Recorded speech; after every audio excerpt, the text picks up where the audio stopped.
Hello， 大家好，欢迎来到 Chapter 5国考是学考自学上榜如何开始、如何准备的最后一个单元。我们要来做前面几个单元的总结回顾。我们是贱人 Recommend Goods， 推荐好东西、好消息。我们先来回顾一下我们前面的课程大纲有哪些。第一个就是分析适合的公职考科。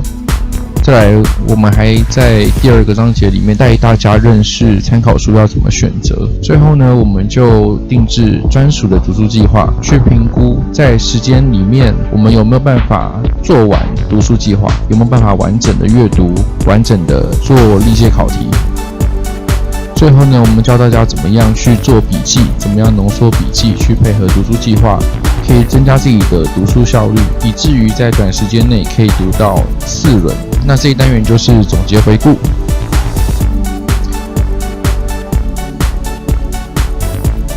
我们稍微回顾一下。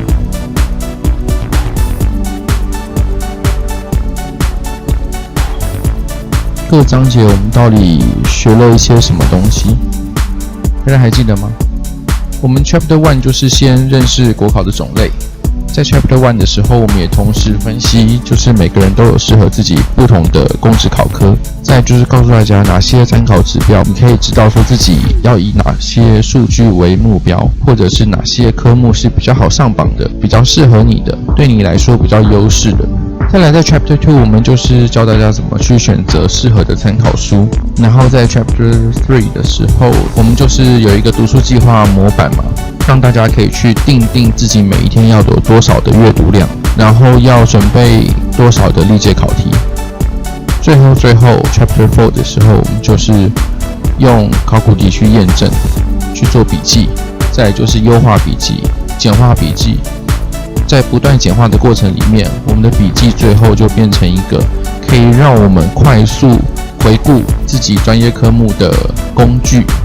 完成笔记后，利用笔记完成专业科目至少念4轮的读书计划目标。那这些各科能够给我们带来什么样的功效呢？第一个，认识国考种类，帮助我们认清自己有什么选择。你不会说我是什么科系，我就只能选择什么样的考科。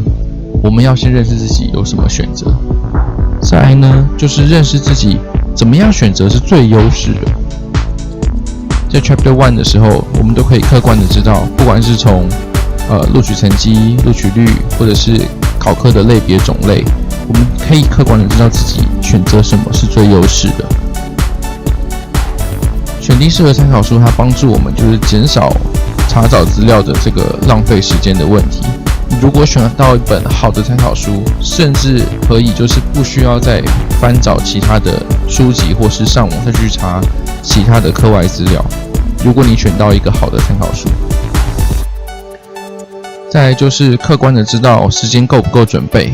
在 Chapter 3的时候，这个读书计划的模板会帮助你，这也会成为你面对未知的动力。因为其实很多人在准备国家考试的时候，他根本不知道自己念不念得完，也不知道自己有没有办法完整的吸收这些课本内容，所以他就会很茫然。他可能准备3个月的考试，念到1个半月的时候他就放弃了，因为他觉得未来太模糊了，他根本不知道自己有没有办法完成。所以当你有一个明确的读书计划，知道自己在做什么的时候，你相对而言也会有比较充分的理由让自己更积极。在第4章讲到笔记的时候，在看似无尽的考试内容中，再也不会觉得永远都背不完的感觉，因为我们让笔记有优化的功能。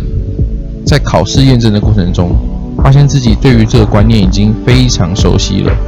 经过考试验证这件事情之后，你才把笔记拿掉，就不会有觉得好像书永远都读不完的感觉。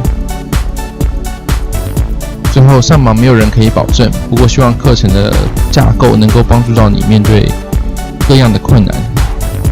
在课程的最后，我想跟大家做一点分享，就是我到底怎么样花2个月的时间就成功上榜特考。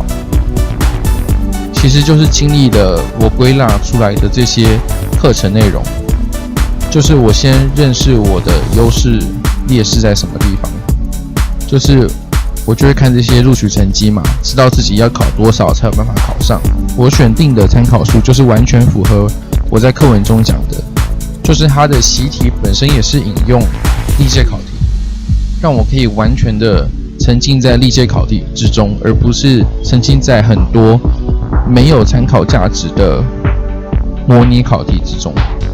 然后呢，再来就是我定了一个读书计划，我每天念4个小时的书，然后也有每天阅读的固定量，去做笔记。最后我确实用笔记浓缩的方式，进考场的时候只带了1张 A4 纸，我除此之外就没有其他的参考书再带进考场了。这就是笔记浓缩的好处。我在读书的过程中，我真的扎扎实实的念了4轮，而且每一轮都是念了那一轮该念的东西。什么意思？我第1轮笔记可能有30页，我经过历届考题之后，我的笔记就有些已经学会了嘛，变成常识了。我删除一些内容，念到第2轮的时候，我的笔记剩下15页；念到第3轮的时候，我笔记剩下7页；念到第4轮的时候，我笔记可能剩下3页。最后呢，进考场前，我的笔记就只剩下1张 A4 纸。我就是用这样的方式，我只念我的笔记。为什么我只念我的笔记？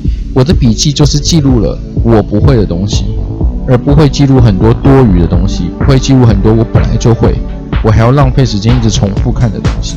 我就是用这样的方式，用这样的分析方式，用这样的计划模式，在2个月的时间上榜。当然啦，中间也含有很多运气成分的东西，考试没有100%一定会上榜这种事情。当然结果是好的，就把这样的过程做成几堂课分享给大家，希望大家不要觉得就是做笔记啊、念书，这好像是不需要别人教的事情，好像不需要别人提醒的事情。可是你想想看，我们如果今天去报考补习班，补习班帮我们做什么？